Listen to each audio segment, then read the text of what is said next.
Yeah, just by way of introduction, I'm actually a child, adolescent, and family psychiatrist, and I've been in practice now for about 30 years. I first started off in Pimbo and at the Meta Clinic, and we sort of like, it actually came to an end, and we closed that down, and now I'm actually at Gordon at the Mindside Clinic, together with a few other psychiatrists. I feel very privileged that I can actually come and share with you all about this whole issues of ADHD medications, demystifying. I think there's a lot of misunderstanding about ADHD medications and even among the doctors. So it's great that I can actually spend this evening with all of you just to have a discussion over ADHD medication, how it works, and what are the misconceptions, and how to actually maximize the effectiveness of the medication.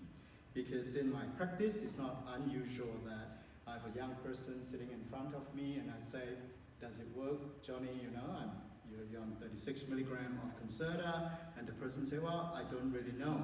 And as a doctor, as you know, it's very important that we actually get feedback from the patients, otherwise we do not know how to titrate the dose. So I think it's great that we have the talk tonight, and I suppose as parents, I think it's important that you also know how the medications work. So just to make sure that we are actually on the same page, if I can have the first slide, it's important that we have some agreement, as it were, what ADHD is all about. So I actually have 4 points there, and I want to ask you the questions. Is ADHD a neurodevelopmental disorder? The slide will be coming up soon. Or is it a deficit in executive functioning? Or is it a problem with allocation of attention? Or is it a problem with inhibition? I think the most common idea about ADHD is that the person actually lacks concentration. And so those 4 points there, they are actually true. So is ADHD a neurodevelopmental disorder? Yes, it is a neurodevelopmental disorder. So technically, ADHD is not a psychiatric disorder. But you ask the questions, then why do child psychiatrists look after kids with ADHD? The reason is that with ADHD, there's comorbid conditions of mental health problems, the most common of which is actually anxiety disorder, and after that is the depression. So it's almost like when a person gets ADHD, then the other two comes along, you know, the anxiety and the depression as well. But technically, it's actually a neurodevelopmental disorder. It's got to do with the way that the neurons are actually wired in the front bit of the brain. And people with ADHD would have certain degree of executive functioning problem. The most common of which is actually initiation of tasks. And in fact, you know, when I ask the patients, do you have any problem with procrastination? If the person has problem with procrastination, then it is very likely that the person will also have ADHD. But of course, we know that executive functions involve a lot of different steps, like firstly, you have to think about it, then you have to plan it, then you have to initiate it, then you have to focus, then you have to suppress your emotions of frustration, and then, you know, having the ability to review what you're supposed to do, and then changing your strategies, and then ongoing to completing the task.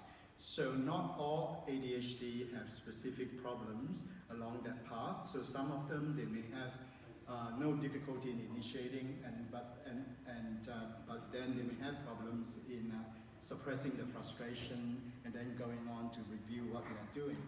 So I often tell my parents who come to see me that I like to think about ADHD as really a problem in allocation of attention. Because it's not uncommon if I say, oh look, you know, Johnny has a problem with ADHD and he can't concentrate. And mom will say, oh yeah, but then, you know, he can concentrate very well in the video games and watching his favorite shows. So it's got to do with allocation of attention. In other words, what sort of attention should I give to this task that is in front of me at this point in time? And ADHD usually fail in that. Either they don't attend well or they become hyperfocused. So once you grasp the idea that it's actually a problem with allocation of attention, then it makes more sense than to say that it's a concentration problem. And the other one, of course, is a problem with inhibition. And we will come to that a bit more. So the next slide actually shows that ADHD is actually a clinical diagnosis. And we often like to talk about the classical triad of ADHD, and that is inattention, overactivity, and impulsivity. Now, when you look at those three classical triads, and you will come to the conclusion that no two ADHD are the same, because one person with ADHD may have 90% impulsivity and a lot less in the way of inattention, whereas in other cases, the person may have 90% of inattention and less of impulsiveness. And in fact, we know that those people who have ADHD, predominantly inattentive type, tends not to be picked up. And they are usually the girls, you know, the female students, and they normally get only picked up in high school. And usually then when you go back to the school reports, then there's something about comments of, oh yeah, and Jenny is a very quiet student and she can do a lot more, and Jenny is a quiet student, she can do a lot more, until she hits year 9 and 10 is then, and then the penny drops that, oh, maybe Jenny has ADHD, inattentive type. And I've also seen university students who, after the age of 14, get a diagnosis of ADHD, inattentive type. So that is the classical triad. So it's a clinical diagnosis, but in order to get the label of ADHD, we also like to talk about what we call impairment. The next slide. So normally, having those classical triads is not good enough, but you have to kind of demonstrate that the person suffered what we call social occupational impairment, such as poor peer relationship, which is very, very common, and being bullied at school, rejection, and the relationship problems in adults then take a different form as well. A lot of times, adults with ADHD who don't actually get picked up when they were kids, and then later on you would find that they actually have a string of broken relationships. And the classical thing of the girlfriends or the partners sort of breaking up with the person because the person is just sitting there and doesn't catch on and doesn't have proper conversation because the person just get distracted. And occupational impairment like underachievement at school, which is very common, and at work as well. Now I just want to mention the thing about underachievement at work. There were large studies looking at adults who have ADHD. Now that reminds me that when I first started in psychiatry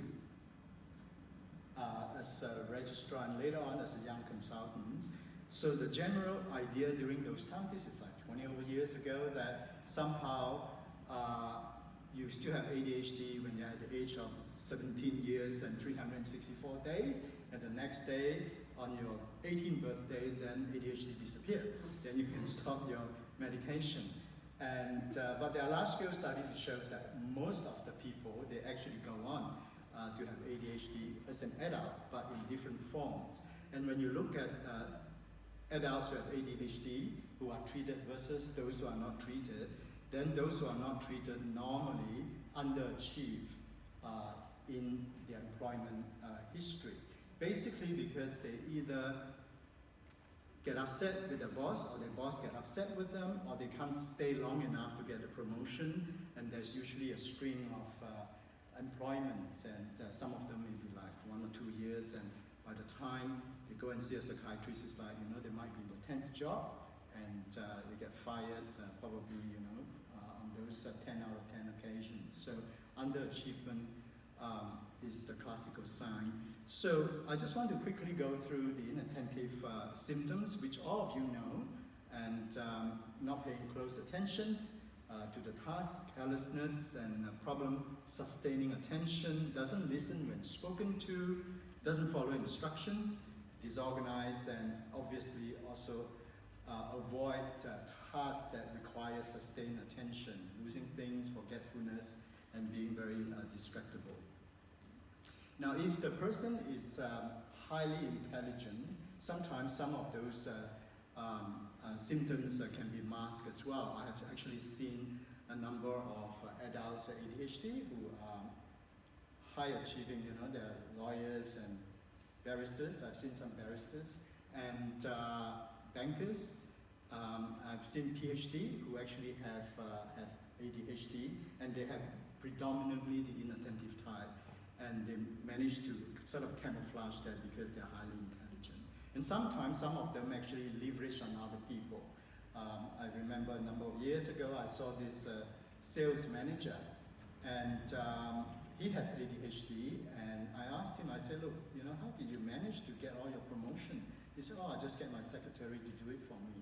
So he has to do all these reports, and he just delegated, and then he kept getting the promotion. And the reason why he ended up seeing me is because of a relationship problem, of a marital problem, because he wasn't listening to his wife and just daydreams and not finishing tasks, and the wife has to pick up things at home.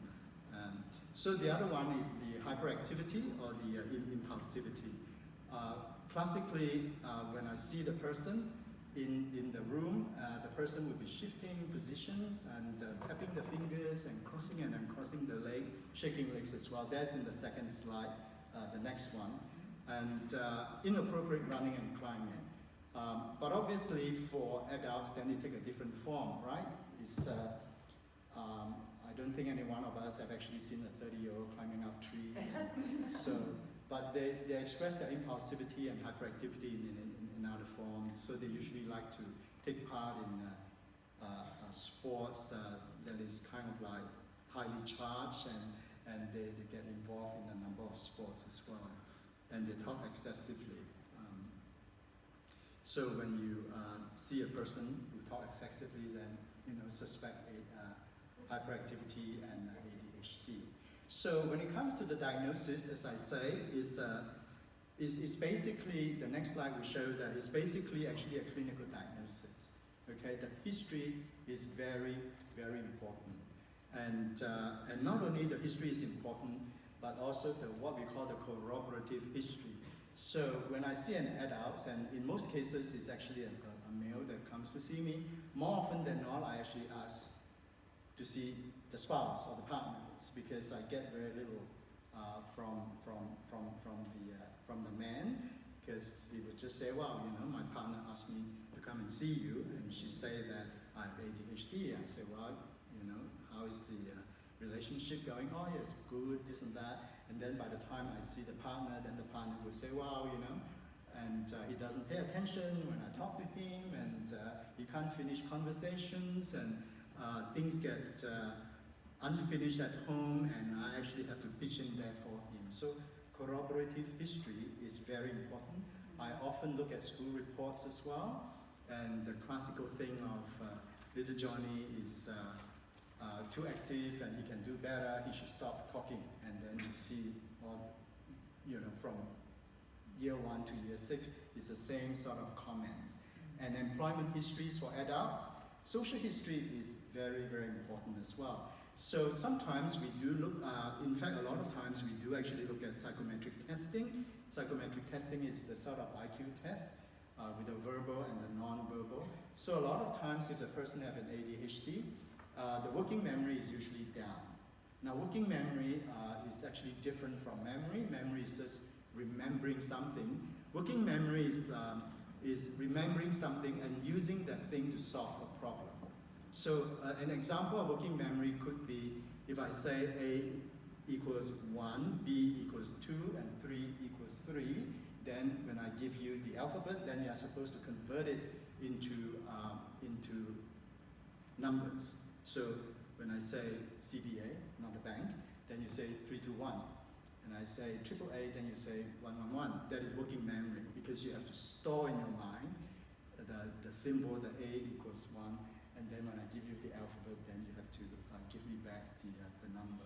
So psychometric tests, a lot of times if the person has ADHD, then the working memory is down, and sometimes the processing speed is down as well, because the person needs to sort of keep focusing and need to have sustained focus in solving some of the problems with the psychometric testing. and the idea just keeps shifting away. So then processing time is down.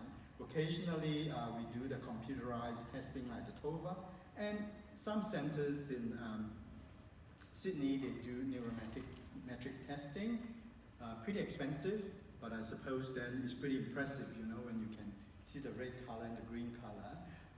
I normally do not go to that stage unless having taken a very detailed history, looking at the report, talking to the parents, and I think, well, is it ADHD or not?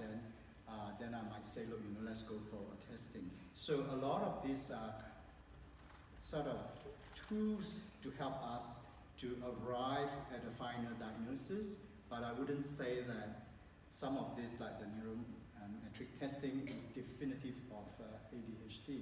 So when you think about that, it's almost, the situation is like the doctors see the patients, okay, or pediatricians or the child psychiatrist in this case, get a history and say, well, look, you know, there is the classical triad of inattention and overactivity and impulsivity, plus the school report, plus the corroborative history. So this is very, very strongly indicative of ADHD.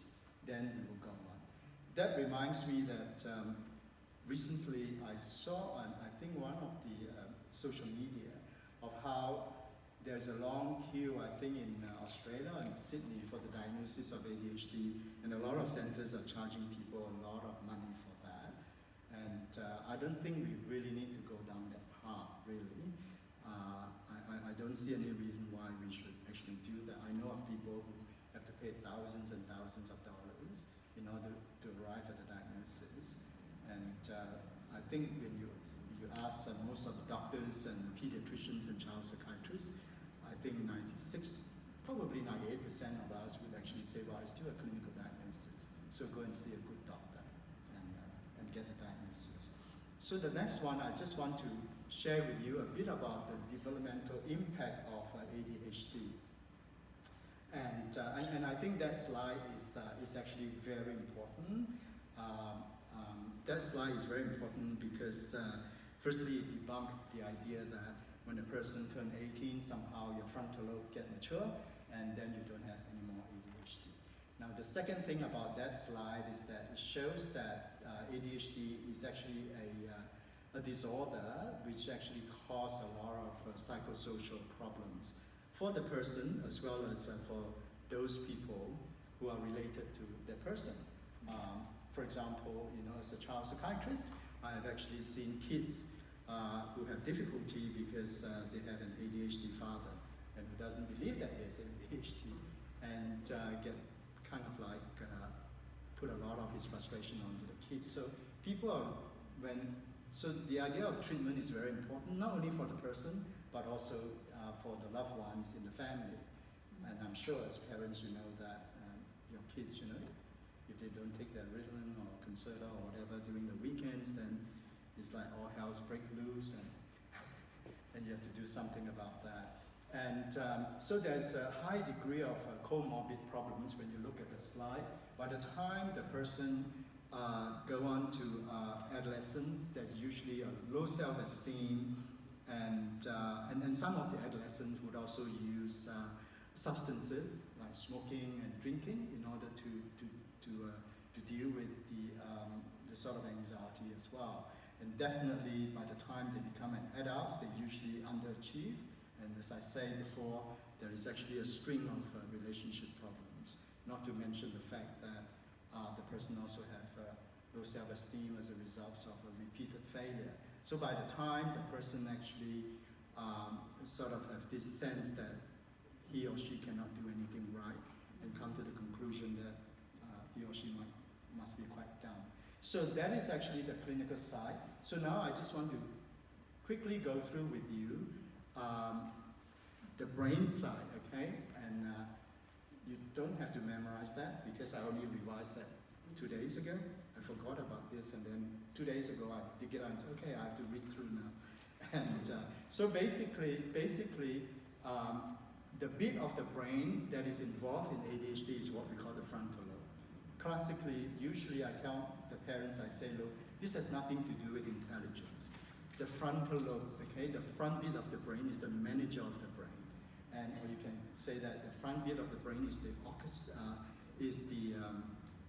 conductor of the orchestra, okay? So the music could be very good, but then if the conductor doesn't do it well, then it's going to be all garble and it's going to be all jumbled up. So it's got to do with the managerial issues. So don't get too anxious that your child has a low IQ. And I say, in fact, a lot of times ADHD, they're pretty good at lateral thinking, and a lot of them are actually quite intelligent. As I said before, some of them can actually camouflage their ADHD symptoms. I still remember a few years ago, I got this adult ADHD, and he came to see me, and he worked in the sort of youth health, and he was the manager. And obviously he has ADHD, and I said, how do you function at work? Then he said, oh, what I do is that during a meeting, I just catch the last few words, and then I turn it into a question. So if in a meeting, if they say the funding is down or whatever, okay, for youth work, then he will say, oh, why do you think it's down, or can you explain or something? So that's how he got by. He just catch the last few words, and that's what happened too in a social setting as well. He would just ask questions. So he said that by the time you ask the how and the what and the if and the when, then people think that you're actually paying attention, but you're not. So that's how he did it. So it's the front bit of the brain and the dorsolateral prefrontal cortex. It's got to do, that bit has to do with the sustained attention. Now that bit of the brain with sustained attention is also responsible for sustained attention in anxiety and even in schizophrenia and bipolar. And that's the reason why a lot of times if the person has ADHD, they do have other issues as well. And of course then we know that anxiety and bipolar can actually camouflage the ADHD symptoms. And the next one is the selective attention, the next slide, which is a different part of the brain. And the other one is the impulsiveness, okay, the orbitofrontal cortex. So now that you have seen that, then you can forget about it, and then we can go on down to the nerve level.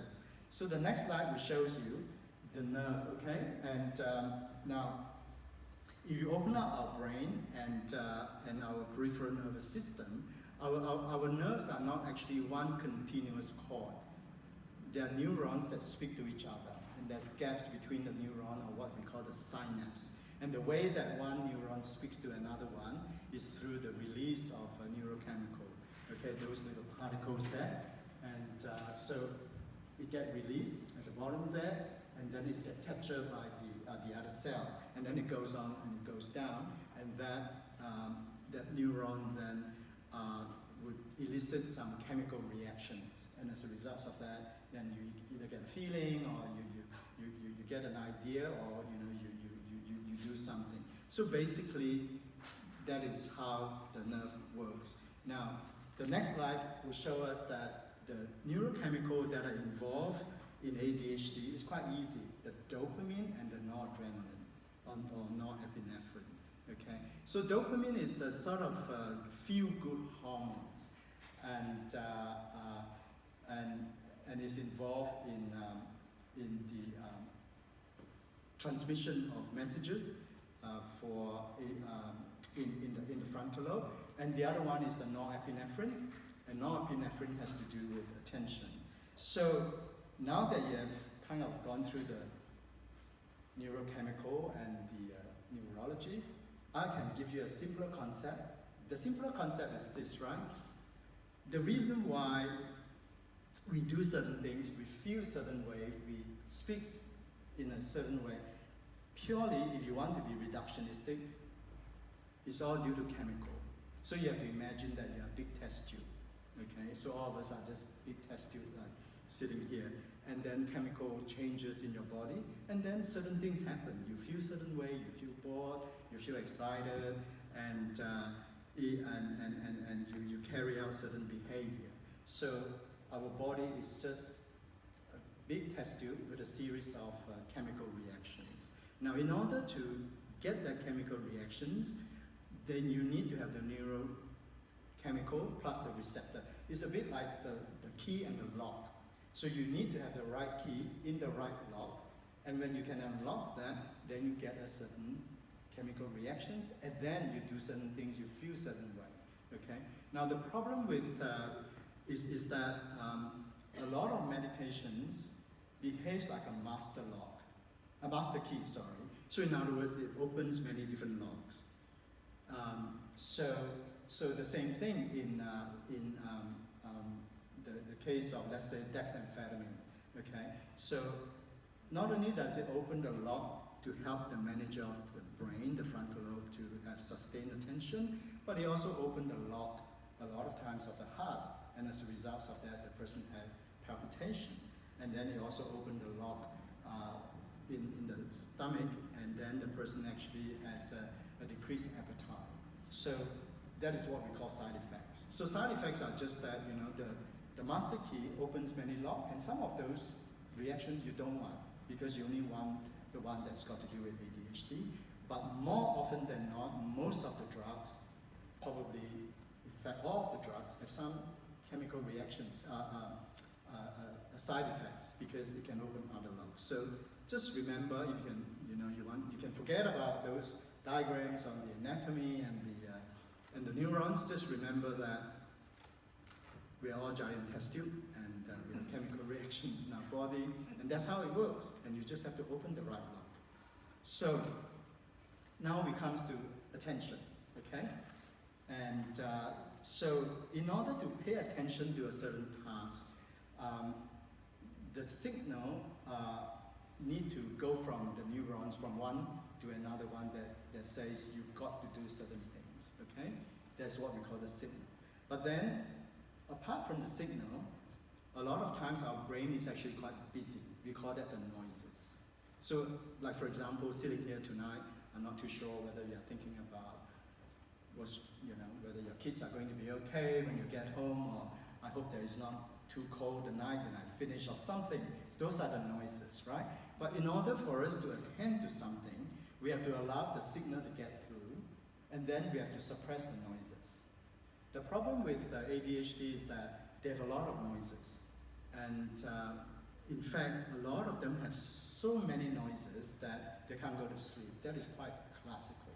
A lot of ADHD, they have insomnia, because when they lie down, I have this young man who comes to see me. He say, at night his brain is just busy, and some of them are just nonsense thoughts. It's like, oh, I saw this lady today, and she's a blue a dress.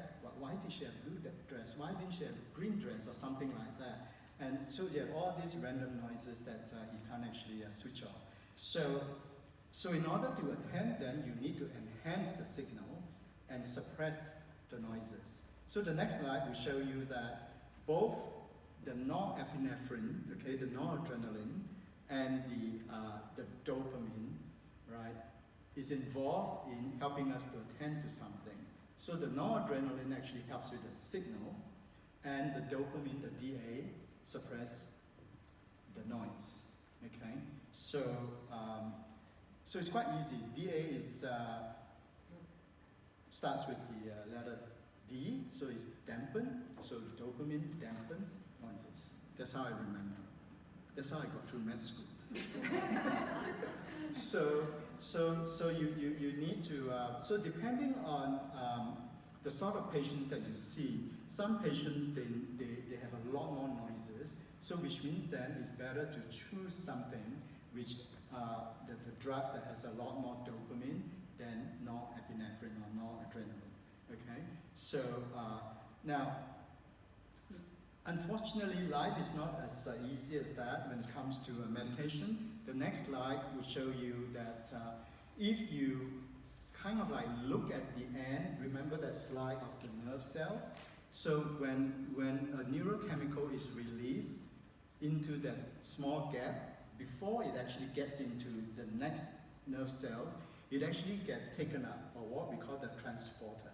Now that is universal, okay? So technically, when a person takes a medication, like it doesn't matter whether you're taking Ritalin or whether you're taking Strattera or clonidine and that sort of thing, technically the drugs doesn't increase dopamine or norepinephrine. But the way it does it is that it actually stops the transporter from reabsorbing the medication. So when the doctors say, oh, look, I give you this medication, like antidepressant, for example, right? Every one of us know that. You take Prozac or Lovan because it gives you more serotonin. It doesn't actually give you more serotonin. What it does is that it stops the serotonin from being reabsorbed. Okay? So psychostimulant medication works the same way. So I put up that slide just to show you that the reuptake is a bit like the water wheel, okay? It just kind of like scoop up the water. So psychostimulant medication, right, it stops the wheel from working so that the dopamine or the noradrenaline just stay there, and that has more time to get across to the other side rather than being reabsorbed. So it's as simple as that, all right? So, but the next slide will show you that Ritalin or methylphenidate, which is a chemical name, works quite differently from Dex, okay? Let's look at methylphenidate first. So what methylphenidate does is that it actually stops the transporter from working so that the noradrenaline and the dopamine doesn't get reabsorbed, okay? Then the next slide will show you that dexamphetamine not only stop the transporter from reabsorbing or recycling, okay, the dopamine and the noradrenaline, yes. And, but it also, the medication itself, the dexamphetamine, actually increased the release of the dopamine. That's why a lot of times when you compare Concerta or Ritalin with Dex, Dex seems to have higher in the way of dopamine sort of action. So for example, it's not uncommon that a person who is on Ritalin may not lose weight, but then when a person takes dexamphetamine, the person will lose weight because there's more dopamine involved. Okay, and the other thing is that a lot of times when the person takes dexamphetamine, right, rather than methylphenidate, they also have an elevation of mood because dopamine is actually a feel-good chemical. So dopamine, dexamphetamine then causes, in a way, effectively more dopamine in that gap. So this is how the doctor would actually sort of decide sometimes and say, well, I think dexamphetamine is better for you, or Vyvanse is better than the Concerta. Which also means that sometimes if the person, like let's say, if they have palpitation taking Dex, they may not have it as much taking Ritalin as well. So does that make sense? So let's come to the next one, which is called Strattera, atomoxetine. And the take-home message is that atomoxetine actually behaves like an antidepressant. So it is not a psychostimulant medication. There are only two types of psychostimulant medication in Australia, and that is dexamphetamine and methylphenidate. Okay? Whereas atomoxetine technically is not a psychostimulant medication, but it's also used for ADHD. So it behaves like antidepressant. So how is it different from Dex and Ritalin? Because atomoxetine behaves like an antidepressant, it takes a longer time to titrate. Now, I'm not too sure how many of you have an experience with depression or friends or family relatives with depression, right? Usually the doctor will say, take this antidepressant, but come back to see me in 4 weeks' time unless you have side effects. Now, why did the doctor say, come back to see me in 4 weeks' time? Because it takes 4 weeks sometimes, up to 6 weeks, for the antidepressant to work. Then the doctor will know, okay, whether it's working or not. So atomoxetine is the same thing. So because of that, most of us doctors then, we seldom use atomoxetine because it's quite tedious. Because you kind of give the person the medication, then you won't know whether it works or not for another four weeks. and after that, you might increase the dose, then it's another 4 weeks, which means term 1 is finished.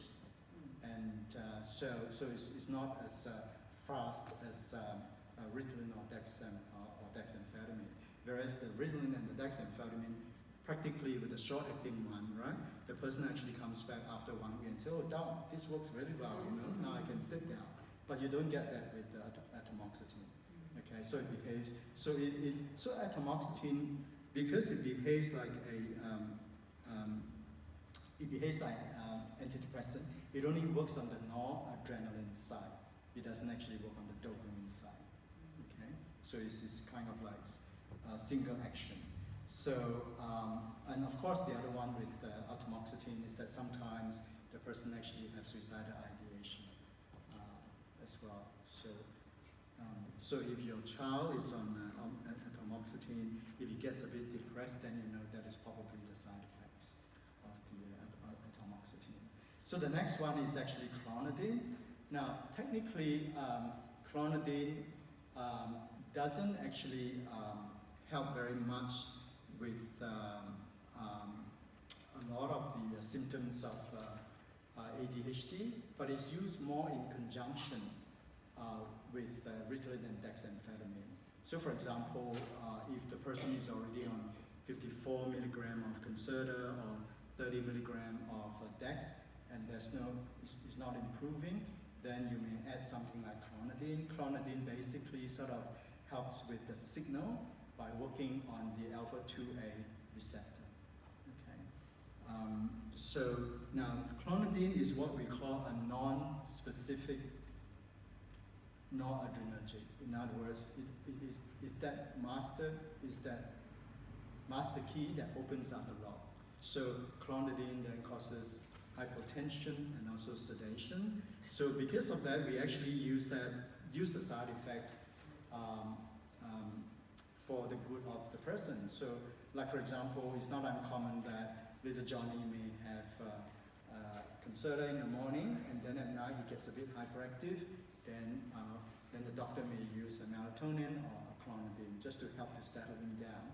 And in that case, the doctor is actually using the side effects of the medication, which is sedation. And the next one is Intunif, or the guanfacine, and that is specific. Okay, it's an alpha-2A drug, and it increases the signal. And again, usually Intunif is seldom used by itself. I have a lot of patients who may not agree with Dex, who may not agree with Ritalin, and with different titration, they still have side effects. Then I may go on to use Intunif by itself, but usually it's used in conjunction with a stimulant medication. So just remember that clonidine and Intunif usually is used in conjunction with another medication, and more likely to be a psychostimulant medication. So, are you okay? Or yeah. So that is those are the 4 types of 5 types of medication. I just want to mention about Vyvanse and this dexamphetamine, which is new on the market. Vyvanse is actually killing Concerta and Ritalin LA, essentially. Sorry?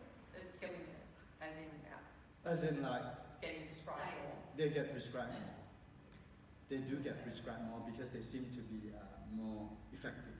Okay, and it seems to be more. I think it's because of the dexamphetamine component, which makes people feel a bit good about themselves. So Vyvanse is actually what we call a prodrug. If you look at the diagram, a prodrug meaning that the active bit of a drug get combined with an inactive bit.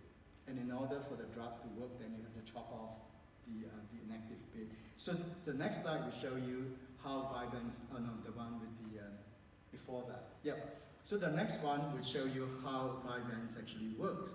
Now, all the medication that I've talked to you about, right, it gets absorbed in the stomach, and after that it goes to the liver, and then it gets digested by the liver, and then the effective dose is the one that is not digested, and then it goes to the brain.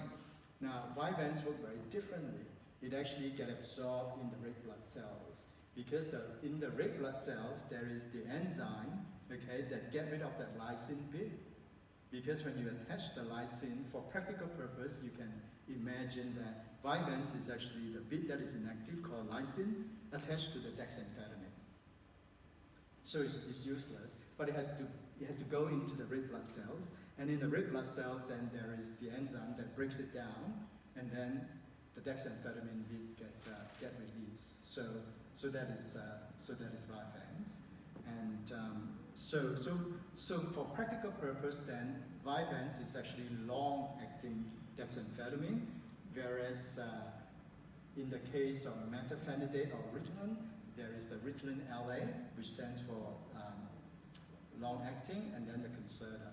The difference between LA and Concerta is that Concerta is more like a kind of a triphasic kind of release. It's got immediate, intermediate, and sort of long-acting, whereas Ritalin LA is more like a biphasic.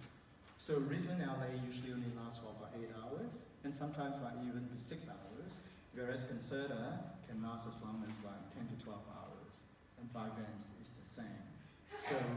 So because of that, I think especially for students, right, most of the time we try to avoid short-acting because then you have to let the school know about it, and the young person doesn't want to go to the front office because then the friends will ask, why are you going there, this and that, you must be spastic.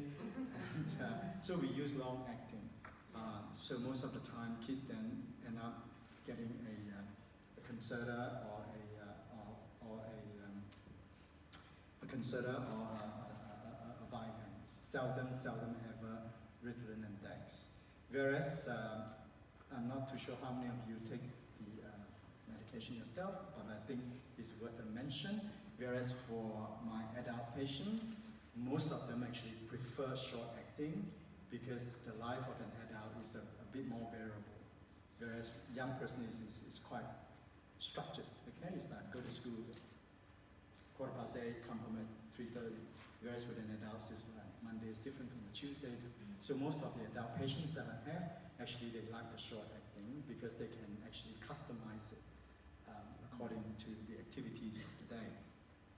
So let's look at dosing. And so metaphenidate is 1 milligram per kilogram per day, and Dex is half of that, 0.5. So it's quite easy to remember. That's why Dex comes like in 5 milligram. So technically 5 milligram of Dex is equivalent to 1 tablet of Ritalin, which comes in 10 milligram. And Strattera is 1.2, and clonidine usually between 50 to 200 microgram, and Intunif is 1, 2, 3, and 4. So with Intunif and clonidine, there's no kind of like guideline as such, but we just titrate it according to the symptoms, and not the symptoms, the improvement of the patients. And Vyvanse come in 20, 30, 40, 50, 60, 70. So now you know why Vyvanse is so popular. When I first started, it was a few years ago, it was only like 30, 50, and 70. Then after a few years, they put out all this. So it's easier to titrate. And I don't know why Concerta doesn't actually make it easier. Because Concerta actually comes in 18, 27, 36, and 54. And some of my patients, they actually need 45. But then, just to let you know, 45 as a single tablet, which doesn't exist, is different from 27 plus 18. Because when you swallow 2 tablets, okay, even though it adds up to be 45, but then it get digested very quickly because it gets broken down very quickly. Whereas you want one that is 45. So I don't know why. Concerta doesn't make it 45 milligram. And that's the reason why Vyvanse has killed Concerta. I think it's a very good drug, but also it's easier to titrate because you can go from 20 to 30 and 40 and that sort of thing. Whereas when it was 30, 50, and 70, it was a lot harder to titrate because there are some people who falls in between. So let's look at the duration. So if you kind of divide the day into the 4 hours, 8 hours, and 12, then you more or less kind of get an idea, okay? I always tell my patients that the way to remember how short-acting work is very easy. They're actually a factor of 2, okay? So if you swallow if you are an average person, statistically normal person, average person, right? Which means then you behave like the majority. If you swallow a tablet of dex or Ritalin, short-acting, half an hour, 30 minutes after that, it starts to work, okay? Then it peaks at 2 hours, 1 times 2, the factor of 2, right? And then it disappears at 4 hours. And that's the reason why if you take short-acting, then you need to take it at least 3 times a day. Breakfast, lunch, and 3 o'clock, okay? And then when you have Strattera and LA, which is about 8 hours. And that is the reason why if a person takes atomoxetine or Strattera, you have to do it morning and night. You can take Strattera at night. Why? Because it behaves like an antidepressant. It's not a stimulant. Whereas with stimulant, you take it after 5, then you can get hyperfocus, and then you can't actually fall asleep. So Vyvanse and Concerta usually last for about 12 hours, but from my experience, the Vyvanse and the Concerta, the Vyvanse actually lasts longer than the Concerta. Okay?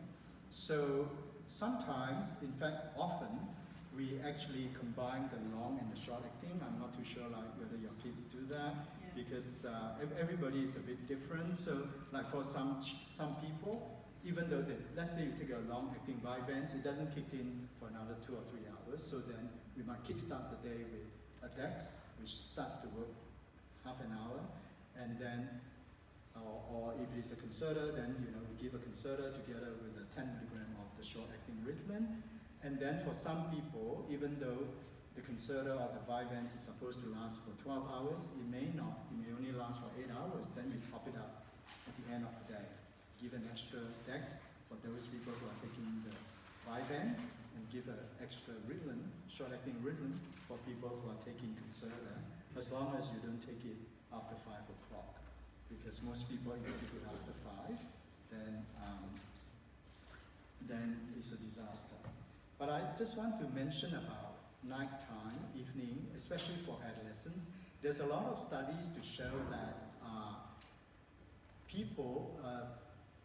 young people and adults who have ADHD, they are more likely to meet a motor vehicle accident in the early evening when they drive. And that is because the medication has worn off. And I have a number of patients with that. So let's say you have an adolescent, okay? If your child is an adolescent and starting to drive, I think it's good to have a chat with the doctor and say, look, even though he's doing well with a long-acting Vyvanse or Concerta, can you prescribe a Ritalin? So in that case, then the person actually has to plan when to take it. Let's say the young person has to go out at 6 o'clock, and then you may sort of time it in such a way that then he actually takes a top-up at 4 p.m. Okay? So just remember that. There are a lot of studies to show that they are more likely to lose concentration in the evening. So medication regime, we have individual metabolism, which is different. I have people who only need to have 1 dose of a short-acting. It's just to kickstart the day, and they seem to be okay. So everybody is a bit different. So even though we say that with Ritalin is 1 milligram per kilogram per day, doesn't mean that a 70-kilo person needs to take up to the 60 milligram or whatever. So everybody is a bit different. It also depends on what we call the demand of task. And this is particularly important. I have a lot of young people, by the time they go to university, they get to do the course they like, and then they actually take less medication. Whereas in high school, modern history is boring, I don't like to study Shakespeare, I don't want to be a mathematician, so why should I study advanced maths? And then with the ADHD, then they need to concentrate. By the time they go to uni, they pick something that they like. So all of a sudden, it's not like the ADHD has improved, it's because they're excited about it. Then they can actually overcome and apply themselves a bit more, then they actually take less in the way of medication. Physical conditions of the person and psychological conditions is very important to take that. And I talk about the time of the day as well. I think that is particularly important, like year 12 students who have extra classes at 7 a.m. in the morning because they want to do extension English or whatever, then usually, even though they take long acting, I usually top it up with kind of like a booster in the morning. A short acting dexamphetamine together with a Concerta or the Vyvanse. And now I just want to mention about comorbid conditions. That is very, very important. As I mentioned before, anxiety and depression usually comes with the ADHD. The other one is learning difficulty. The statistics shows that ADHD, they have 40% of ADHD also have learning difficulties in one form or another. And the other one, which I didn't put down there, is actually bipolar disorder, which makes the diagnosis a bit difficult.